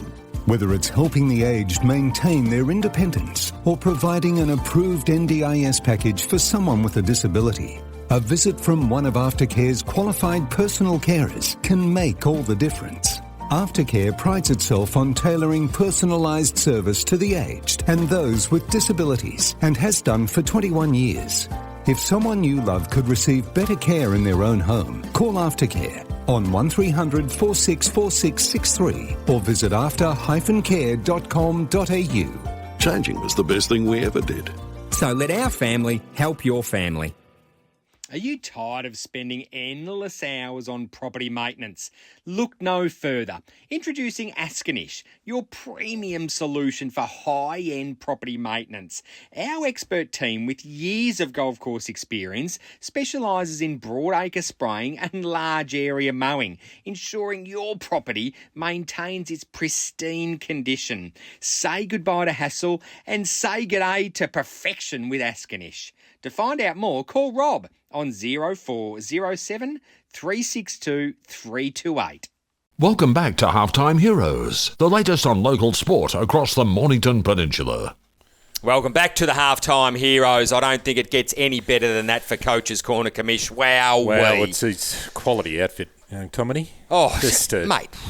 And he actually owns, for anyone looking to join a gym, his partnership with a couple of friends of his in Habit Gym in Yules Road in Mornington. So if you're looking to get yourself fit and getting some great mentors for your young footballers coming through, get to Habit Gym in Yules Road, Mornington. You could be the poster He would boy, appreciate. They've only just opened up, meant to be a bloody great setup. So get down there and is Sus the poster boy? He said. Get down there, I Sus. suppose. I need a bit of work. Yeah. But no, you do. The gorilla cages. Habit Gym, Yules Road, Mornington, folks. Get down there. What a ripper. Absolute ripper. No, what an absolute ripper, and what a fantastic insight into his world, and great story around him being at Karingal and what he gets out of it personally. I thought that was, mate, what a cracking they're very lucky to have him. 31-year-old. Yeah, correct. You That's what I was mentioned thinking. that. Yeah, they are. I mean, that's spot on. Yeah, they are very lucky Well, to have because a man of his stature. correct me if I'm wrong, but just about anyone else would probably fly the coop. Well, they do. That's what happens. It is, isn't it? We didn't want to bring it up, but the reality is they've always recruited top end. Their junior club Spot on. hasn't. It's not like a man Eliza where you've got gun teams coming through. They get some good 16, 17 teams, but their early juniors struggle, so therefore they don't stick around and get to the seniors. Correct. It's just this top up all the time. But if they get with a bloke like that there. Well, they got their 19s. Get the 19s, get him down to the junior club, promote all your juniors, and you got Natural. sustainability. That's right. I mean, he's 31 years old too. He's got 2 or 3 years of footy in him. He could easily go hunt and cash, couldn't he? Yeah, well, he can start. 100%. He can start next year if he likes. Well, exactly right. Like without not taking anything away, but you legitimately that was legitimate. You said asking a question. But absolutely, I don't and you give a- asked it yeah. twice, I'll and there's ask it. going to be other people that ring him up. We've spoken. just a question. Exactly, we've spoken to Macca. You know, like he's same thing. You go hunting. Do you want to play Division 1 football? it's the go. It's fucking real. Bloody It oath. really is. Yep. 100% it is. Absolutely. Let's jump into Division 1 football, of course, with the results that saw round 11. Some very, very close results, but some also a couple of shocks there. That we probably discussed last week. But anyway, let's get into it. Round 11 saw a full round of football, thank bloody God.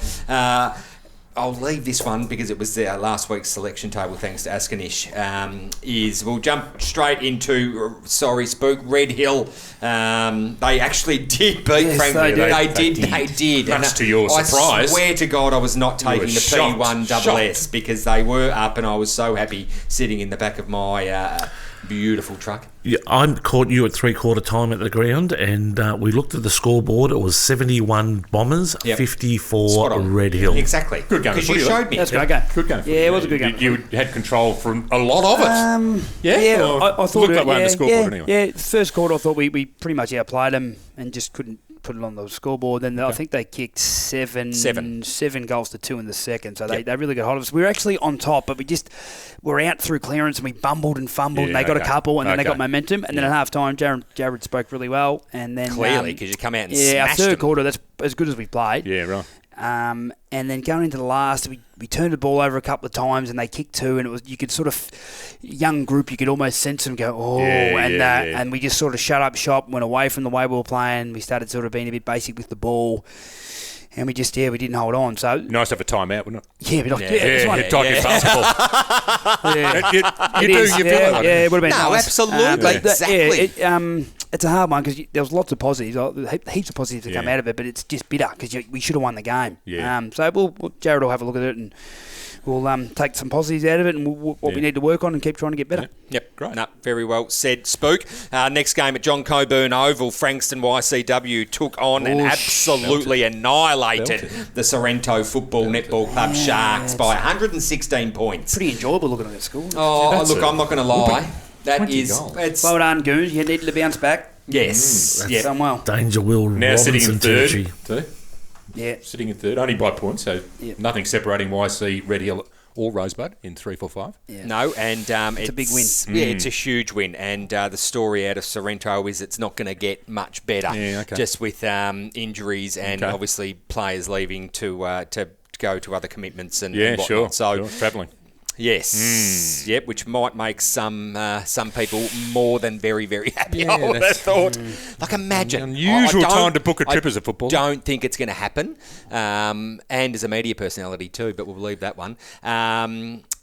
We've got... Dry July and let's move away August. Well, it mightn't be happening. And then the next game, Langwarren just going from strength to strength. We knew they had it in them, but beating Pines by 46 points, Spook. Yeah, well, we discussed last week, we thought that Langwarren, the most improved team in Red Hill have improved a lot too, but I think Langwarren are clearly the most improved team in Div 1. And they gave us a real touch-up the week before. And they're a handful. Like I said, their ball movement's very slick, and I knew that would worry Pines. And well done, Langwarren. They're going well. Tiring Pines. Yeah, there's a bit of karma, I reckon. Then when you behave the way they're behaving with all this stuff off the field. Bit of karma. Well, karma bus comes up every now and again. Absolutely does. Yeah, 788. It's real. Well, that's it. I mean, Well, there was a comment, wasn't there, that was shared to the Halftime Heroes family by a very passionate supporter, saying that the karma bus is coming from a video that was sent into AFL Southeast. I think that was from more, but the karma bus gets around. I mean, there's a karma bus stop right out the front here. But you've got a senior person just having a yell at yelling out and saying you're going to cop the karma bus. Yeah. Just grow up and maybe just get a signature on a piece of paperwork that's legit. So what's the... hang on. Pallets! For people... The fucking pallets! Just a little signature. For anyone who's unaware of what we're talking about, because we know, can someone briefly praise you? Oh, look, it's very well known. Allegedly. I'm having nothing to do with this conversation. No, that's fine. That's fine. I'm sitting out of this one. We'll veer off court is that there's a report that allegedly a piece of paper involving a transfer of a player wasn't filled out by the player. Right. Yeah. Because he was illiterate, or maybe he wasn't shown the just paper. Just never got around to it. Yep. Right. Yep. And maybe it was signed by someone else. I've heard that from multiple sources. Yep. Really? Yep. Yeah. Okay. Yep. And maybe the date might have been changed just a bit. Jesus. Yep. This is maybe. Allegedly, we'll say. Right. Allegedly, but pretty much right. Make sure you put allegedly. Well, allegedly. Yeah. Right. Wow. So allegedly. Yep. So that's from Pines, pretty close. Oh, where the I don't know. where the Karma I'm bus. sitting here listening to you guys. Yep. So that's what I'm hearing, and maybe some people are investigating that now. Okay. I think there's some investigators. Don't you worry about that. Yeah. If you did, sorry, Spook, but if you did miss some more detail on that, it does feature in Spook's soapbox last week, where he got, and then Suss's, I think you got involved a little bit as well. Right. No, someone's. So I wasn't here for that. That's right, exactly right. So I've had some people fly by and drop some things in my envelope in my front letterbox, not ticking, that have basically said, friggin', hey, you might need to mention this. Very good. Fair enough, absolutely. The next game saw Rosebud take on Mornington Football Netball Club at Olympic Park. Plucky Rosebud. Plucky Mornington. No, look, they were undermanned, but I was there with Suss yesterday and was very, very impressed with the way Mornington went around it and just couldn't close the game out. There were multiple lead changes. It was a really, really good game of football. Match of footy. It really and was. Is there a Josh played in a Newman really update? well spirit? It's still, so it's concussion still causing But issues. he spoke to the group, didn't he? Spoken to the group and had a chat with them. So it's out of range at the moment to play footy. Right. So he's just got to look after his health and work and family and all that type of thing. So all the best with that. He's a great man, and already what he's done at the Mornington Football Club, along with, of course, Macca and the coaching staff there, has been exceptional. Don't forget Rico, my man. And the coaching staff. Yeah, do you just feel as though since Tom has left and gone for a coffee with It's got a bit stupid. It's got a bit stupid. Yeah. It's just not the IQ's quality dropped anymore, maybe. is it? It's not. Oh, I mean, it depends who Gone you back ask. to its Depends who you ask, really. level. Gone back And the halftime heroes match of the day, thanks to Aftercare Australasia, was Mount Eliza taking on Dramana, and the result was as we expected. It is the preview grand final, you would say, wouldn't you, Commish? I think so. Yeah. 13 points, pretty. I wasn't there, but I said that the best for Dramana, Luke, was Gertz or Billy Gertz, Arts and Quigley. So they've. There's some good names there. Yeah, look, I looked at I was going to ask you if you weren't there, but I looked at the best. So you got Billy Jake, Billy Quigley, Nick Collier, and Dean Moore at half back. But I looked at the Mount Eliza names and I looked at the score line. So they've gone 9-14. Looks like the ball spent a fair bit of time up that end because Elliot Simmons, defender, Mornay, where's he play? Yeah, back. Yeah. Moschetti, back. Yeah. Fist is a young good player and Lambert's forward. So.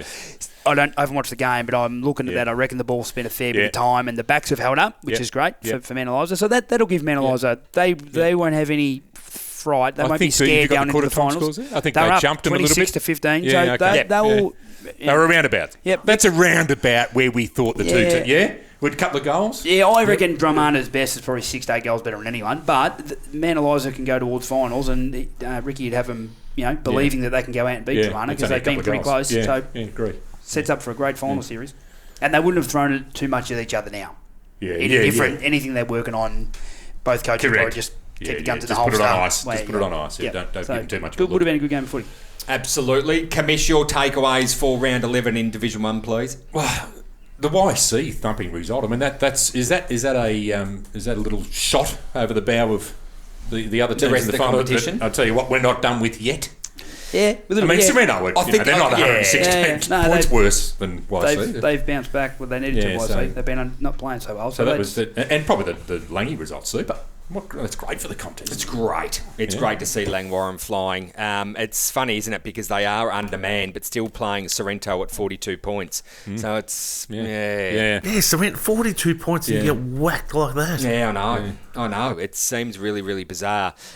Spook, your takeaways, please. Probably the form of Rosebud. I think the last 5 weeks. Sorry, boys. But. Cut your lunch there. But, their form, they're as good as anyone at the moment. I mean, Dramana are a standout, but Rosebud are in some serious form. It's clicking. They're big, strong bodies around the middle, very good forward line, the big source ruckman. Maybe their back half would be... dominated yesterday. Yeah, they can play the ball. Yeah. So maybe their back half's where the really top liners might get them, but they're going really good, and they'll worry some teams because they are very good around the ball. Yep. And Suss said Hartung didn't touch it, so that would have... didn't you, Suss? Yep. He was but yeah, that's He picked it up from the boundary umpire. Had to wake him up. Yeah, exactly. But yeah, that's for me. Rosebud, they are flying. Good. And Spook, we did mention this off air, but Benny Crocker didn't really have an impact. There was he did one thing of brilliance, took a beautifully tapped centre pill from Camo down to him, took 2 bounces, kicked the goal. That was probably the greatest thing that's happened for him yesterday. But other than that, he kicked two attempts on goal out of bounds on the full, went from full forward to full back. He didn't have a huge impact on the game, and you could see it was evident that he doesn't know their system. So why he was kicking out, I don't really I understand now that he was looking for stats, but the old run out of the stomach. It's great for the multi. It's funny. That's great for a multi, if you watch it, like when it's an unexpected quick point, and normally each team has their designated kicker, but if he's not near it, you watch the blokes jump out of the fucking come out of the sprinklers. I want to kick. 4 of them run to the goal square to take it. Jesus, funny. Come out of the sprinklers. That's unbelievable. Oh, it's so good. Just for one But start. my boy, old neighbour of mine, Kirk Dixon, of course, making a huge difference down there. He's having a good year. Yeah, he's having an absolute stellar year. Yeah. He took 24 an goals. absolute hanger, and the crowd. That wasn't a mark. Mate, And that wasn't paid. Was it? It wasn't paid. It wasn't a paid. He mark. took it as he was coming down. Gary It was Edwards. unbelievable. Why wasn't it paid? Because the umpires are shit. No. Look, was it Rowan? No. No. No, Mark. That's no. The intent. He took it up. That's holding the ball. He took the mark and took it to ground. So everyone standing on the hill thought it was a mark, and it would have been worthy of one of the marks of the year in my view. What I saw. Absolutely. For a ground like Olympic Park, and I'm getting on my pellets again, we had 2 umpires only. Right, yeah, right. It's a big expanse, isn't it? Yep. Of grass to, We had for 2 umpires. Yeah. Not really. We used to do it with one. Yep. At least it was fun. But the game was a lot slower then. It was. That's they true. can't keep up with it now. No, that's very true. And the ball was moving very, very quickly. Sus, have you done takeaways? No, you haven't. Final 5 is done and dusted. Oh. Rosebud are in, and it's dusted. Eliza, YC, Red Hill, and Rosebud. Yep. 10 premiership points in front on top Dramana. Just. Yep. It's dusted. Yeah, absolutely untouchable. I wouldn't count out Langwarren. Or us. We'll get on a roll. Yeah. But no, I think Langwarren in form. If Rosebud have a stumble, Langwarren in some serious form. And that would be, like, what an effort that'll be if they get to... Who have Langy got next week? Because Because if they go bang and really get some momentum. Yeah. Well, we are going to go... Mount Eliza. That's going to say we are going to go straight. That's a good game. That is a very, very, very good game of of football.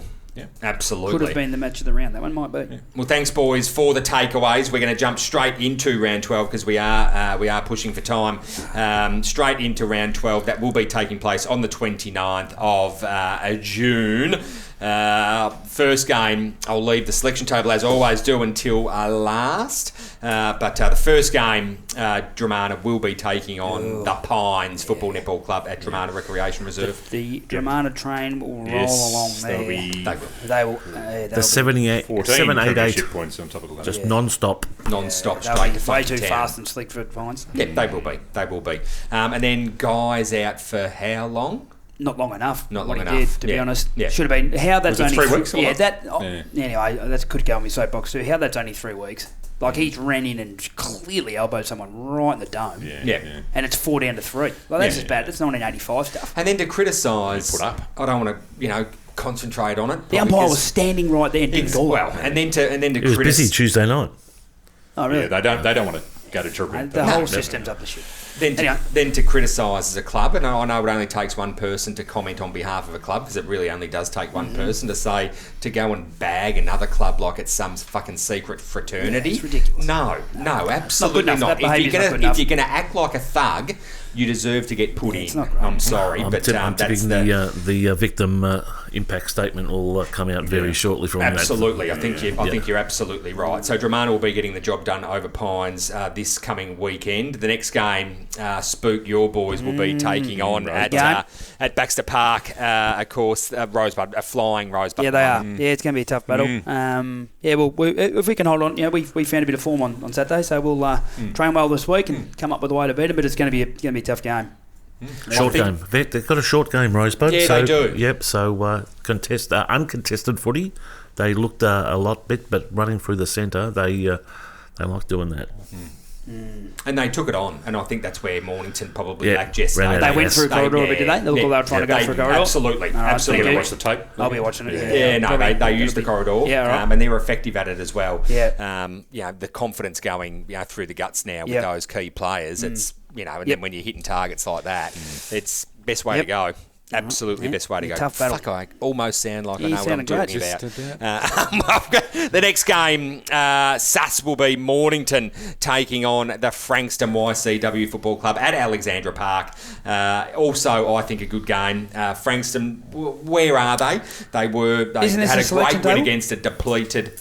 Shit, it is too. My bad. Sorry, we'll come back. Sorry, boys. We'll come back to that. Thank you, Spook. The next game is Langwarren taking on Mount Eliza. A very, very good game. This will be. Mark my word. That's a good contest. Langwarren, Spook, they're going to think that this is winnable. 100%. Aren't they? Don't they, Commish? I think Langwarren will win. Yeah, okay. Yep. Not to... No. I just... Mount Eliza have been up... Every week they're playing well. Yep. They haven't had a real poor performance for a while. Langy are going great. It'll be a tough matchup for at Langy, and just the way Langwarren moved the ball, I think that's going to be a really good game of footy. Yep. They might get a hold of them, Langwarren. Yeah, no, I tend to agree with that. I don't know if they'll get the job done. I don't know. I think it'd be a good game. It's a 50-50. It's a good time for this to come up for Langy. It's a good test. I think it's a good time for it to come up against Mount Eliza too. Yeah, because if the two might. Well, if you're going to take an L, you take it now. Yep. Against a fighting Langy at the moment. The Kangas are flying. Their work around the ball is I'm not sure if Dramana are the best at the cop around the footy, but they'd be right there clearance-wise. Yeah. They're very good around the footy, and they're moving the ball with some real speed. Be a good game of footy. Yeah. Fast game. Agree. We would, I might, because we haven't spoken as a group to Josh Beard in a long time since Toe Punt football show days. So it might be worth getting Beardy in, and I know he's a great fan of what we do. Good. Might be very worth getting him in because we almost put him on the coach's corner list. We didn't write them off, but they didn't have a good start to the season. You wrote them off. I wrote them off. Yeah. Yep. Going well. No, absolutely. Well, you can have it out with Josh first before we get a hold of him. The next game will be Red Hill taking on Sorrento at up at the Chip again. Not on the Chip, obviously, but up on their deck. Red Hill will win that. Yeah. Red Hill will, I think, comfortably. Yeah, I think comfortably. And thank you, Spook. The halftime heroes match of the day selection table is thanks to Aftercare is of course. Mornington taking on Frankston YCW. They'll fancy himself, I reckon, Mornington for this. 100% they will. Big names, and there's a bit of feeling in this with obviously Laffer and BJ Credlin playing against their with all their premiership mates, and there's a bit of feeling in it. There'll be a lot of feeling in it. The midfield, did Kai Owens play forward or middle yesterday, Sus? Both. So with Kai Owens, Nathan Heath, Speedy, halfback middle, Laffer wing. Then Luca, Blake, Nick Cahill goes through there, Luke Smellick, Lambie forward, mid, and then up forward with Matty Kane, the newfound full forward, Sus. That might be a bit of a different look for the YC boys to defend. And your boy Timmy's up higher, getting a bit of the footy, looking dangerous. He was up high. It's a tough matchup for YC, Timmy, because he's getting up a bit higher. They'll have to get that right. And I saw Patullo's back kicking a bag. He's a handful, Patullo. He's a very good forward.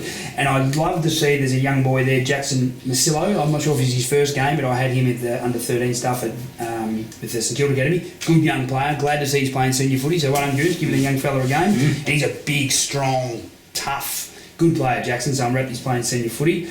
But I would expect YC they might just be a bit too strong. Their midfield, big. Big, strong around the middle. I reckon they might just, without Newey, they might wear him down. It's amazing, and we always say that, the club's success isn't generally around one player, but you could tell yesterday that, missing him in the centre. Just the organisation, that confidence, that first touch. It's a big out. It's like having three. Exactly, it really is. You take it as quality, leadership. Leadership, the biggest, strongest, big body you've got. You take that out of anything. Take out Paddy Cripps from Carlton. Correct. No, that's exactly right. That's exactly right. Particularly against the bigger bodied midfield, which Rosebud. And now the it's going to be a good game of footy. Boys, be a good match. Yeah, no, it will be. And I just well done to Matty Laffertain as well, because it's great to see him back playing football. We want to get Laffert in. He's absolutely get him in here for a genuine superstar. No, definitely. And talking about a good-looking fella. He's as good as you get. He's as good. Just that the bouffant that he's got at the moment. That just beautiful manicured moustache is an absolute Adonis. You are welcome, Matty. And I met you. Well, I might leave that alone. I met someone of significance yesterday. I think she was standing next to the aftercare bus. She was, and a very nice girl. Okay. Was cheering very, very loudly for him. But, it was very cute. Actually, it was very cute. The Rosebud crowd getting up her, of course. Getting around her. Getting up her, because obviously it's spread. It's spread very. It's spread very. Don't worry about it. Yeah, let it go. It's spread very quickly that there might be some interest there. So of course the Rosebud, because she was with all the Rosebud crowd, so they were getting up her about him. You dirty motherfuckers. Very nice. And of course, if you did miss Division 2, I am wearing this beanie because it wasn't a bet, but it's an apology to the Mornington Football Netball Club. Macca said you have to wear this to the next show, so I'm honouring that, Macca, and I am donning the Mornington Bulldogs beanie. However, you're still going to get relegated because what an angry dog can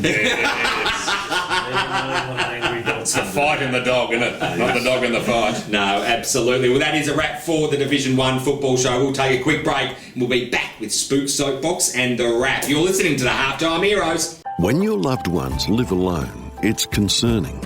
So I had no problem changing providers when I saw a better option. Whether it's helping the aged maintain their independence or providing an approved NDIS package for someone with a disability, a visit from one of Aftercare's qualified personal carers can make all the difference. Aftercare prides itself on tailoring personalised service to the aged and those with disabilities, and has done for 21 years. If someone you love could receive better care in their own home, call Aftercare on 1300 464663 or visit after-care.com.au. Changing was the best thing we ever did. So let our family help your family.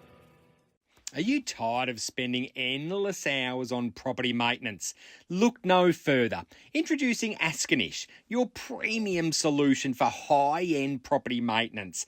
Our expert team with years of golf course experience specialises in broadacre spraying and large area mowing, ensuring your property maintains its pristine condition. Say goodbye to hassle and say g'day to perfection with Askernish. To find out more, call Rob on 0407 362 328. Welcome back to Halftime Heroes, the latest on local sport across the Mornington Peninsula. And welcome back to the Halftime Heroes. We are one short to the Commish again. Pissed off again. What's going on? No idea. It's like it's a strike and just walked in. Oh no, with nothing said. Like I've got Tom Curren. That's all. That's it. I'm done. Yeah, I'm done. See you, Commish. Yeah, see you, mate. Hope you lose 14 fucking Tyler's Pro V1s, you flog. Well, it is that time for the Halftime Heroes family favourite segment. I don't know if the Palace is going to feature, but it's all about Spook and his soapbox, where it's your opinion and your opinion only, Spook. So it's not my opinion. No, it's his opinion. It's his opinion. Yeah. That's exactly right. So take it away. Get in your box, please. Yeah, I was going to go one way, but I just changed tack. I was going to go. There were some supporters at the footy yesterday that were they're sort of part of our club, the throwing abuse. But I'll leave that. I'm gonna have a bit of a crack at Red Hill. So you turn up at Red Hill. I know they're redoing their rooms, but you have to park at basically Balnarring. On the other side of the chip, you're in a shed that's freezing cold, and you got to walk all the way down to the bloody ground. You're so far away from everything. It's not great. Is that those rooms? You know, your first drive in. Yeah. And there are all those rooms that chip. There's that little old shed to the Where left. they put the cattle in during the show. Yeah. That's where you are for your pre-game. Awesome. It's great. Really? Yeah, then you got to walk down all the way down past the oval. Everything's shut. No showers. What about, because they've got the junior facilities there. Nah, it's all getting redone. Nothing. Well, so all those containers You got to bring your own water. Just come on, Red Hill. Give me a spell. These clubs when they're redoing their rooms, can't you do them in the fucking off season? Yeah, no one cares. You can get 3 people rock up to watch cricket. It's that. And that's like some mum and a dog. Red Hill cricket is all live streamed. Yeah. Like Sorrento.